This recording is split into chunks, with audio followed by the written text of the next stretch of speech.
Hi everyone, welcome back. Today we're talking about variation number 17 of Rachmaninoff's Corelli variations.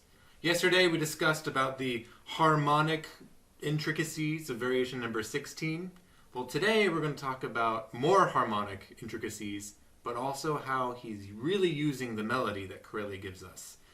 Remember that variation 16 through the end is one big unit.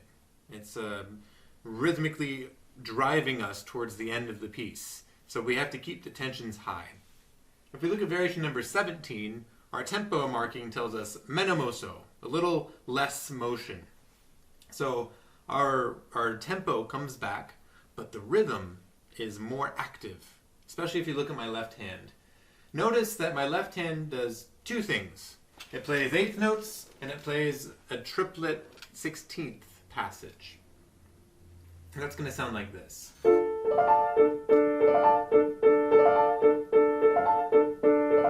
Just over and over, that exact same rhythm. My right hand, on the other hand, is going to be playing the theme, but very, very long and strung out, which is kind of difficult to do on a piano because as soon as we hit a note, our sound immediately starts to decrease. So the goal here is to create this texture with my left hand that my right hand can just sing on top of. It's very incredible writing, especially when you add pedal and get in a concert hall. This variation sounds wonderful. So the right hand, I'm going to play just what's written in the first few measures.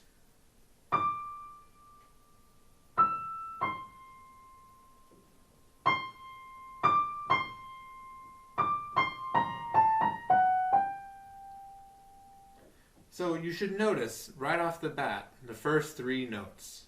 What should they be if we're in the key of D minor and we're playing the theme?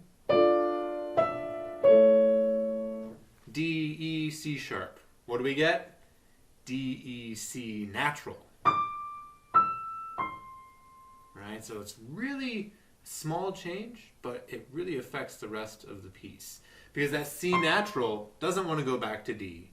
Instead, it wants to keep falling, and that's exactly what happens. It actually falls all the way down to G. And then notice, this line just keeps going. Down to D, up to E, down to C sharp.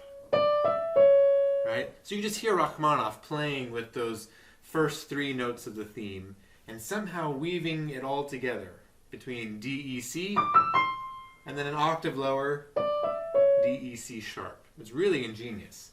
But whatever he's doing up here is equally rivaled with what's going on in the left hand in these first 8 or 10 measures. Let me go ahead and play just the harmonies in my left hand. About every 2 measures, the harmony changes. So first we have D minor, then to A minor, then to C minor, then to G minor.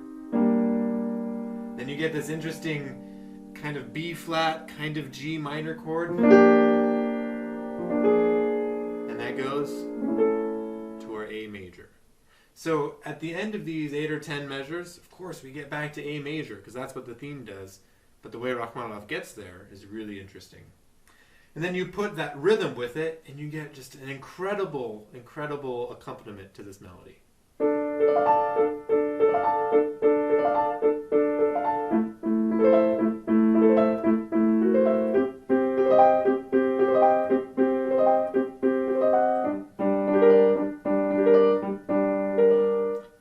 It's the same exact rhythm and simple harmonies, but it just the way it flows is so natural and organic.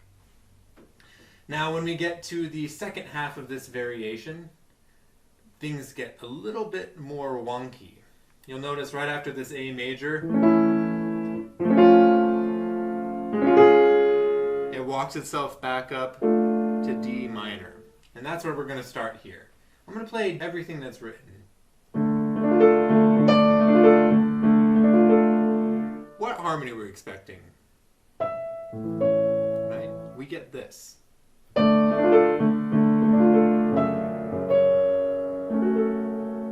go from D minor to F sharp minor. It's really wacky. Now we're in an A flat major region.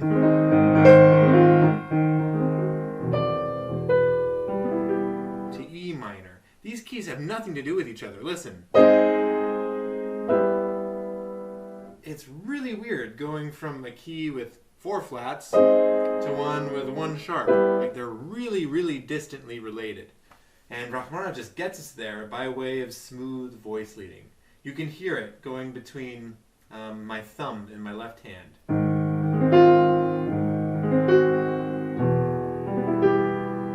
Chromatically moving, and he can get to these incredible harmonies. Now, when we get to the last 4 measures, we think we've resolved back in D minor.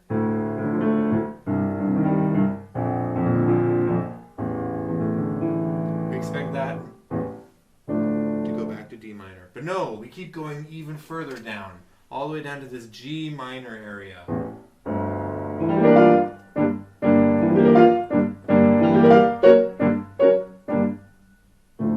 And then finally to D minor. So he just extends this cadence out just a little bit further. The one thing I want to show you that's really incredible is this moment in the 3rd to last measure.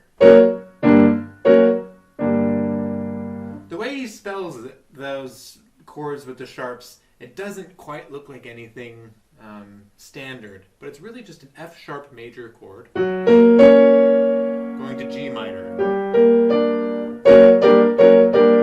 But then he also just changes registers. Really bizarre.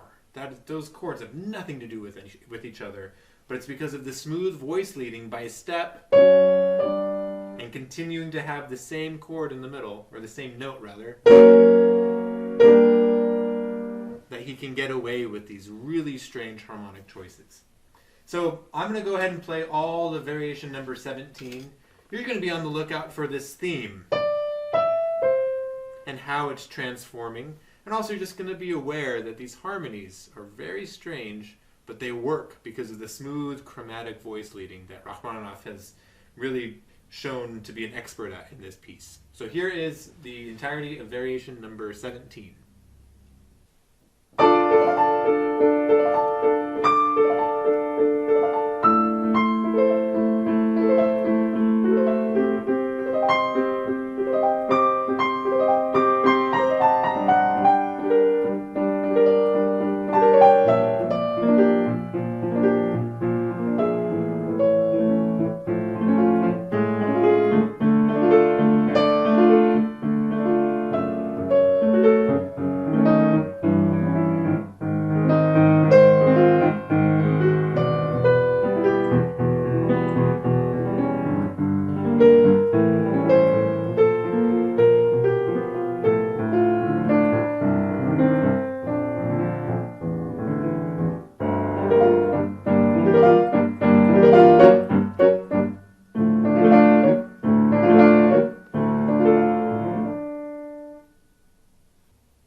So that is variation number 17.